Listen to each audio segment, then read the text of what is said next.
Welcome to Reddit Nightmares, where the internet's most disturbing true confessions come to life. Hit subscribe if you're brave enough for more real horror confessions that will follow you into your dreams. The flames dance against the night sky, casting long shadows that seem to reach out like ghostly fingers into surrounding darkness. 5 friends sat around a campfire, their faces illuminated by the warm orange glow, unaware that this night would forever alter their lives. For those lucky enough to survive it, have you ever felt someone watching you in the woods? That inexplicable sensation that sends ice through your veins, even as you sit beside a warm fire? We never saw the footprints when he left, because whatever joined our campfire that night wasn't human, and it was hungry. The trip was Mason's idea. It always was. 5th annual camping weekend for 5 of us. Me, Mason, Ellie, Noah, and Danny. 5 friends who'd been together since college, refusing to let adult life tear us apart. We'd chosen Pine Shadow Ridge this year, a remote spot in the Cascades that promised isolation and pristine wilderness. The kind of isolation that feels liberating until it becomes terrifying. This is it, Mason announced as we reached the clearing after our 6-hour hike. Home sweet home for the next 3 days. The site was perfect. Flat ground for our tents, surrounded by towering pines, and a natural stone formation that would shield our fire from the worst of the wind. We couldn't have asked for better. We spent the afternoon setting up camp. Ellie and Noah handled the tents. Inseparable as always, they'd been dating for 2 years, but acted like they were still in the honeymoon phase. Mason gathered firewood, while Danny and I unpacked the food supplies and set up our makeshift kitchen area. As dusk settled, we gathered around the freshly built campfire. The first night of our trips always followed the same ritual: dinner, drinks, and scary stories. It was tradition, a way to set the mood for our weekend away from civilization. Who's starting tonight? Danny asked, passing around beer bottles from the cooler. I vote Noah, Ellie said, nudging her boyfriend. He's been suspiciously quiet about having a story ready. Noah grinned. Fine, but don't blame me when you can't sleep tonight. The air had that perfect autumn chill, cold enough to make the fire welcome, but not bitter enough to be uncomfortable. As Noah launched into his tale about a hitchhiker who disappeared halfway through a night drive, I felt utterly content. These were my people, this was our tradition, and nothing could ruin it. That's when I first noticed him. At first, I thought it was just a trick of the light, a shadow cast by the dancing flames. But as Noah's story reached its climax, I realized there was someone sitting just beyond our circle, partially hidden in the darkness between 2 large pine trees. I nudged Mason beside me, nodding subtly toward the figure. His eyes widened slightly, but he kept his composure. Hey there, Mason called out as Noah finished his story. You're welcome to join us if you want. The figure shifted, and a man moved into the firelight. He was tall and gaunt, wearing dark clothes that looked oddly formal for camping, a black button-up shirt and slacks. His face was pale, almost unnaturally so, with deep-set eyes that reflected the firelight in an unsettling way. He didn't smile. Sorry if I startled you, the man said, his voice surprisingly soft. I'm camped about a half-mile east. Saw your fire and thought I'd investigate. An uncomfortable silence followed. There was something off about him, something in the way he moved, almost too fluidly, and how his gaze never seemed to blink. I'm Mason. This is Alex, Ellie, Noah, and Danny, Mason said, breaking the tension and gesturing to each of us in turn. We're just telling ghost stories. Care to join? The man nodded and took a seat in the space between Danny and me. He sat with perfect posture, hands resting on his knees, staring into the fire. Up close, I noticed more details. His fingernails seemed unusually long, and there was a faint, unpleasant odor about him. Not body odor, exactly, but something earthy and metallic. Do you have a name? Danny asked, always the most direct among us. The man turned to her with deliberate slowness. You can call me Walker. Just passing through, Walker? Noah asked, clearly trying to sound casual, while wrapping a protective arm around Ellie. Something like that, Walker replied. I come to these woods often. They have a history. Perfect setup for a ghost story, Mason said. Try and keep the mood light. Got any good ones? Walker turned his gaze to Mason, and I swear the temperature around us dropped 10 degrees. I don't tell stories. I prefer to listen. And listen he did. For the next hour, we took turns telling our prepared tales of terror. Walker never spoke, never reacted, just stared either at the speaker or into the flames with unwavering attention. The initial discomfort of his presence never fully dissipated, but we carried on with our tradition, fueled by beer and the strange thrill of performing for this unusual audience. It was during Ellie's story, a local legend about a park ranger who went mad and hunted campers, that I first noticed Walker's hands. As she described the ranger stalking his victims, I glanced over and saw Walker's fingers rhythmically clenching and unclenching, the long nails digging into his palms. There were dark stains on his fingertips that I hadn't noticed before, stains that looked disturbingly like dried blood. My heart rate picked up. I tried to catch Mason's eye, but he was engrossed in Ellie's story. I took a long sip of beer, telling myself I was imagining things, that the firelight and shadows were playing tricks on me. When Ellie finished her story, Walker stood abruptly. "Thank you for your hospitality," he said, his voice somehow both soft and cutting through the night air. "It's been nourishing." Before anyone could respond, he stepped back into the darkness between the trees and vanished from sight. We sat in silence for several seconds. "Well, that was weird as hell," Noah finally said. "Probably just some socially awkward solo hiker," Mason suggested, but I could tell he was unsettled too. "Did anyone else notice his hands?" I asked quietly.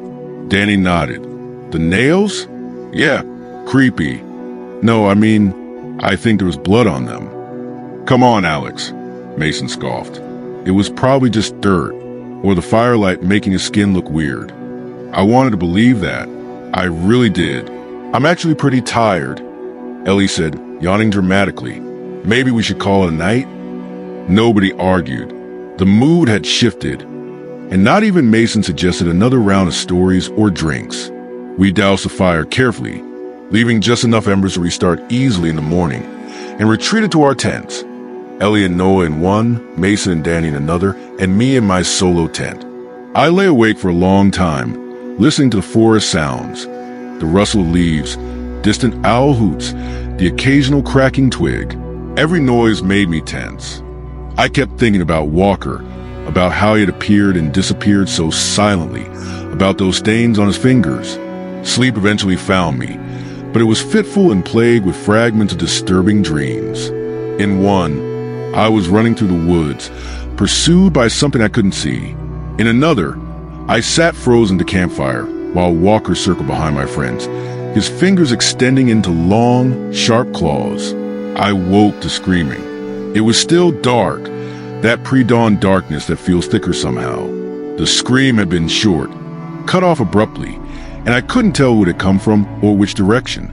I fumbled for my flashlight and unzipped my tent with shaking hands.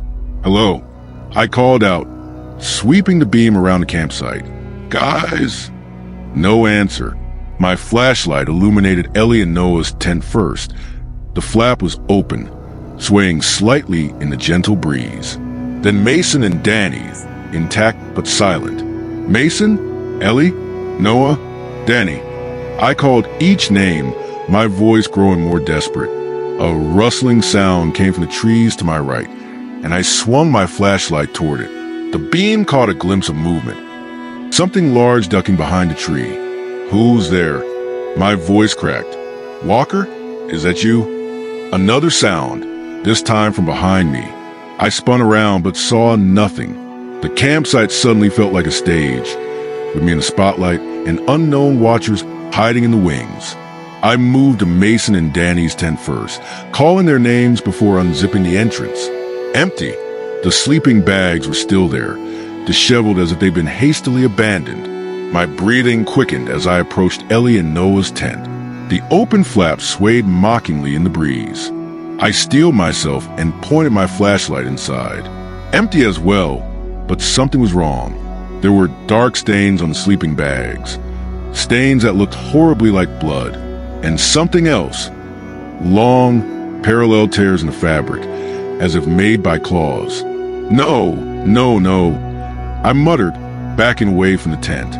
That's when I heard it, a low, rumbling sound that was almost like laughter, but too inhuman to be called that. It seemed to come from everywhere and nowhere at once. I ran to the center of the campsite, frantically spinning around with my flashlight. "Where are you? What did you do to my friends?" The fire pit still had faint embers glowing, and I impulsively grabbed a half-burned stick, hoping it might serve as both light and weapon. As I lifted it, the embers brightened, casting just enough light for me to see the ground around the fire pit. And there they were, tracks, not human footprints, but something else. Large, animal-like prints with distinct claw marks at the tips, circling our campfire exactly where we had sat, where Walker had sat. There were no tracks at all, just a small, perfect circle of undisturbed earth. My blood turned to ice. Whatever had visited us last night wasn't human. And my friends, a branch snapped in the forest, much closer this time. I had two choices, run or search for my friends. The rational part of my brain screamed at me to flee, to get as far away as possible. But these were my friends, my family by choice. I'm gonna find help. I shouted into the darkness, hoping that if my friends were still alive, they would hear me. I'll come back with a search party. I grabbed my backpack from my tent, stuff in my phone, no signal of course, water bottle, and emergency kit inside. Then I took out my compass and oriented myself toward the hiking trail we'd coming on. 6 hours to hike and meant at least 4 to run out, if I could maintain the pace. As I prepared to leave, something caught my eye, a piece of paper pinned to Ellie and Noah's tent with what looked like a claw. I approached cautiously and removed the paper. In elegant, almost old-fashioned handwriting, it read, "Thank you for the stories and the company. Taking what I need. The rest is yours to find, if you're brave enough. Until next time, W." My hands trembled as I folded the note and put it in my pocket. This was confirmation of my worst fears.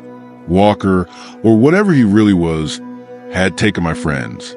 The sky was beginning to lighten with the first hints of dawn as I started running down the trail. Every shadow looked like a lurking figure, every sound like pursuit. I ran until my lungs burned and my legs threatened to give out. Then I ran some more.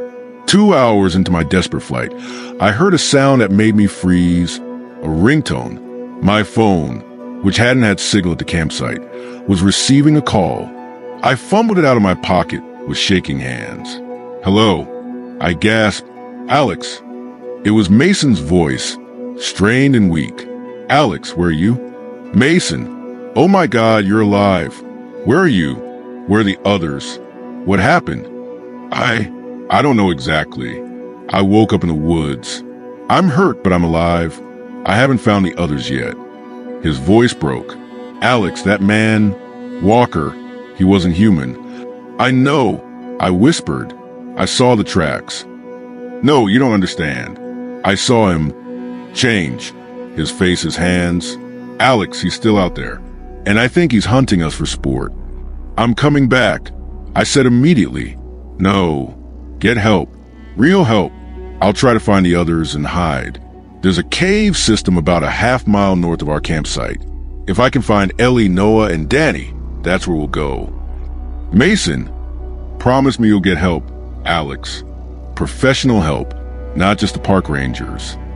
I didn't understand what he meant, but I agreed. "I promise. Stay alive, Mason. You too. And Alex, if you see Walker again, run. Don't try to fight. Just run." The call disconnected, and despite my attempt to call back, I couldn't reach Mason again. But now I had a purpose beyond blind flight. I needed to get help, specialized help, though I didn't know exactly what kind. I reached the trailhead around mid-morning and sprinted to the ranger station. The ranger on duty, a weathered woman named Ranger Collins according to her nameplate, took one look at my disheveled, terrified state and ushered me inside. "What happened?" she asked as she handed me a bottle of water. I told her everything. The camping trip, Walker's appearance, the disappearance of my friends, the tracks, the note, and Mason's call. I expected disbelief or concern about my mental state, but her face grew increasingly grim as I spoke. When I finished, she picked up a secure landline rather than her radio and dialed a number from memory. "This is Ranger Collins at Pine Shadow Station. We have a code Wendigo. Yes, the same pattern.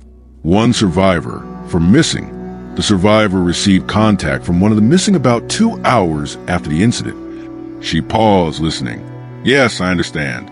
We'll secure the area and await your team. She hung up and turned to me with serious expression. Help is coming. Specialized help. What's a code, Wendigo? I asked, the term sending fresh chills down my spine. Ranger Collins sighed heavily. Something we don't discuss with the public. But given what you've experienced, you deserve some explanation. Let's just say this isn't the first time something like this has happened in these woods. There are entities that we monitor. Usually they keep to themselves, but occasionally they join campers at their fires and take them. I finished, anger momentarily overriding my fear. It's more complex than that. These entities follow certain rules, patterns. They can't just take anyone they want. There's a ritual aspect to it. The stories, the invitation to join the circle, the sharing of food or drink. We invited him in, I whispered, remembering Mason's friendly welcome. We completed the ritual without knowing it. Yes, but the fact that your friend Mason contacted you is significant. Usually, there are no survivors. She checked her watch. The response team will be here within the hour. They're better equipped to handle the situation and explain what we're dealing with. I have to go back, I insisted. Mason said they might be hiding in a cave system north of our campsite. Absolutely not, Ranger Collins said firmly. The response team includes trackers who specialize in these cases. Going back would only put you at risk and potentially complicate their work. I wanted to argue, but exhaustion was finally catching up with me. I slumped in my chair, the adrenaline that had kept me going now draining away. Try to rest, Ranger Collins suggested more gently. The team will want to debrief you thoroughly when they arrive. I must have dozed off because the next thing I knew, the station door was opening and 4 people in unmarked black and green tactical gear entered. They moved with military precision, but lacked any official insignia. The leader, a stern-faced woman with silver-streaked black hair, approached me. I'm Director Harlow, she said without preamble. You encountered an entity last night. I need every detail you can remember. For the next hour, I recounted the experience again, this time interrupted frequently by specific questions. Had Walker touched any of us? Had he commented on our stories? Had he left anything behind besides a note? What exactly had Mason said on the phone? When I finally finished, Director Harlow nodded to one of her team members who handed her a tablet. She studied it briefly before addressing me. We've located a signal consistent with your friend Mason's phone. It's stationary, approximately half a mile north of your campsite, possibly in the cave system he mentioned. We're mobilizing now. I'm coming with you, I said, standing up despite my exhaustion. Director Harlow gave me an appraising look. Normally, civilians stay behind. But in this case, having someone familiar to the potential survivors might be beneficial. You'll remain with our rear guard and follow every instruction without question. Are we clear? I nodded emphatically. Crystal clear. The next few hours passed in a blur of preparation and transportation. The team had specialized equipment I couldn't identify, though some pieces looked like standard weapons modified in unusual ways. We were flown to a clearing near our campsite by helicopter, saving hours of hiking. As we approached the campsite on foot, I noticed the team moved in a specific formation, with one member constantly checking some kind of scanning device. They communicated mostly through hand signals, maintaining near total silence. Our campsite looked undisturbed since I had left it, except for one chilling detail. The circle around where Walker had sat was now marked by what appeared to be small animal bones arranged in a perfect ring. Director Harlow noticed my horrified stare. Focus, she whispered sharply. We follow the phone signal now. We moved north, through increasingly dense forest. After about 20 minutes, the team member with the scanner held up his hand, and everyone froze. He pointed to a rocky outcropping ahead, partially concealed by vegetation. The cave entrance. Director Harlow motioned for the team to take positions and signaled for me to stay back with one guard. The others advanced methodically toward the cave. What happened next occurred so quickly I could barely process it. A figure burst in the cave entrance, not Walker, but Noah. He was bloodied and wild-eyed, clutching something in his hand. "Run!" he screamed when he saw us. "It's a trap. He's using Mason's phone." Before anyone could react, a sound like tearing fabric filled the air, and Walker, or would have been Walker, emerged from the cave. In the daylight, there was no hiding what he truly was. His human form was half-shed, revealing grayish skin stretched over an elongated frame. His face had split open along the jaw, extending into a muzzle filled with needle-like teeth. His hands had transformed into massive claws, with Mason's phone clutched in one of them. The team reacted instantly, raising their weapons, which I now saw emitted some kind of energy rather than bullets.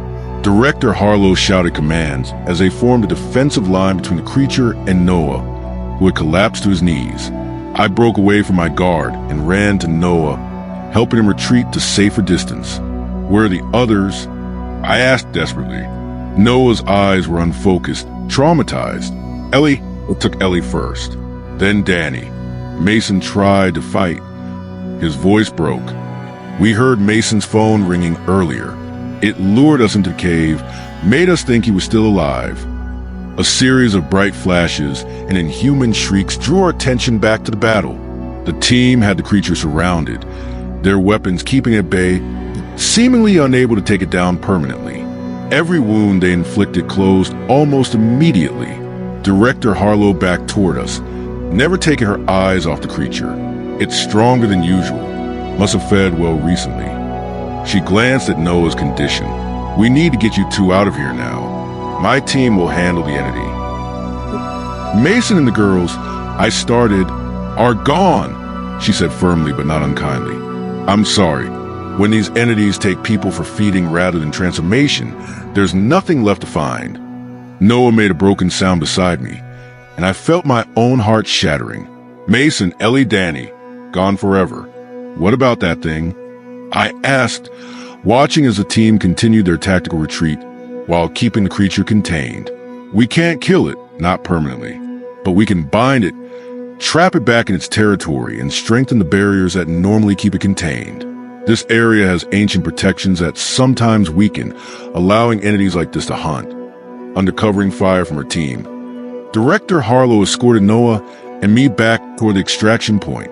The sounds of battle faded behind us, but the image of Walker's transformed state was burned into my mind forever. During our debriefing at a secure facility I'm not allowed to identify, Director Harlow explained more about what we had encountered. The entity was known by many names across different cultures, Wendigo being just one of them. It was a predator that fed on both flesh and fear, strengthened by the ritual of storytelling and hospitality. "The forest has many watchmen," she told us.